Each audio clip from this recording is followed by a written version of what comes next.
From 3500 to 1700 BCE, the Indus River Basin housed a civilization that occupied more territory than ancient Egypt or Mesopotamia. They managed over 1,000 settlements, operating as one of the ancient world's most expansive superpowers. Yet, despite this enormous physical presence, they left behind a mystery that continues to frustrate historians. When we excavate their cities, we find evidence of standardized planning. Look at these brick foundations. They built wide streets on a grid, complex covered drainage systems, and multi-story homes. Notably, archaeologists have found no history of warfare and no evidence of irrigation canals.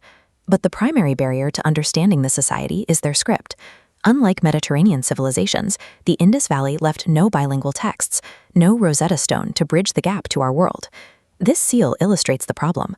We see a single horned bull and distinct characters following a specific syntax. Because it remains undeciphered, this silence fuels intense debate. Some see a Proto-Dravidian language, others look for early Hindu concepts. Without translation, their origins remain obscure. Because these stones cannot speak, we cannot definitively link the Indus Valley to the modern philosophical traditions of India using physical evidence alone. To find the continuity of Indian thought, we have to look for a different type of record. While the Indus cities flourished in the north, a different prehistoric culture was active in the deep south. In regions like Andhra Pradesh, Iron Age communities were leaving their own mark on the landscape. These builders constructed massive stone dolmens and burial cists. The variety of grave goods found inside, from iron tools to distinct pottery, suggests a society with complex rituals surrounding death and social status. But just like the Indus Valley, these megalithic sites provide no written philosophy. Their inner belief systems and views on the cosmos remain entirely opaque, trapped within the stones. Back in the north, around 1700 BCE, the Indus Valley cities collapsed. The climate shifted. Shifting river courses and catastrophic floods destroyed the urban centers, forcing a massive migration out of the Indus Basin. The cities were abandoned, leaving behind a cultural vacuum. With the physical artifact silent, historians must look past the stones and toward the evolution of language to find the next chapter of Indian history. To understand who filled the vacuum left by the Indus Valley, researchers use philology, the study of how languages evolve and migrate through time. By comparing ancient texts in modern dialects, linguists like Michael Witzel have mapped a migration of Indo-Aryan speakers from the Central Asian steppes into the Indian subcontinent. These groups left no cities, but they brought a new material culture. They introduced chariots, domesticated horses, and an early oral form of Sanskrit. This migration theory is built on cognates, words that sound nearly identical across different continents. When the Sanskrit word for mother or fire matches ancient European and Iranian roots, it suggests a shared origin outside the subcontinent, providing a linguistic counterargument to the theory that these cultures were entirely indigenous.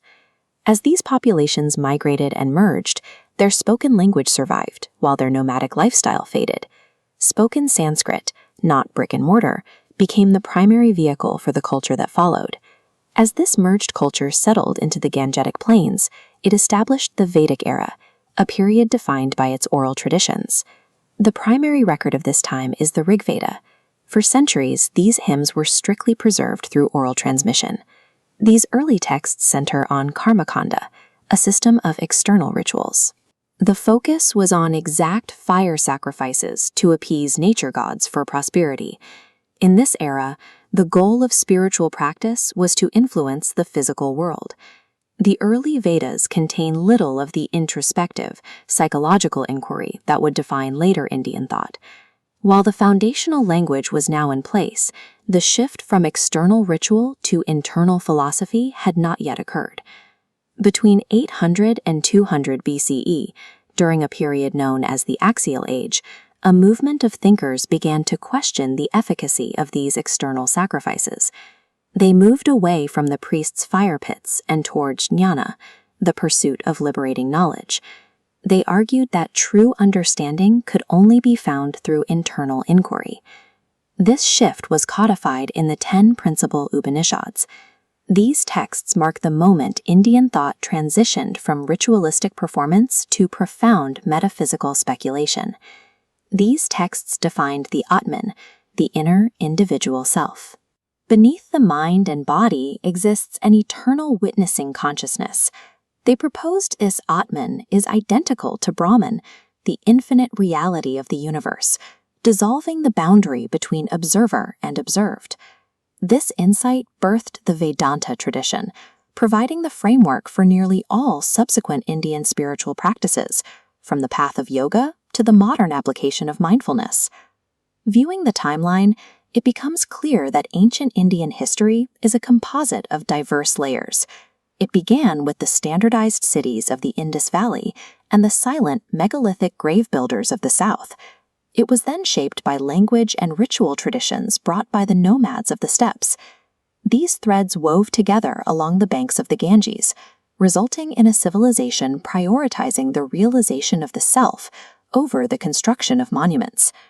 We may never decipher the first words written by this culture, but their final conclusion, that the individual self and the infinite universe are one, became a truth so durable it required no stone to survive.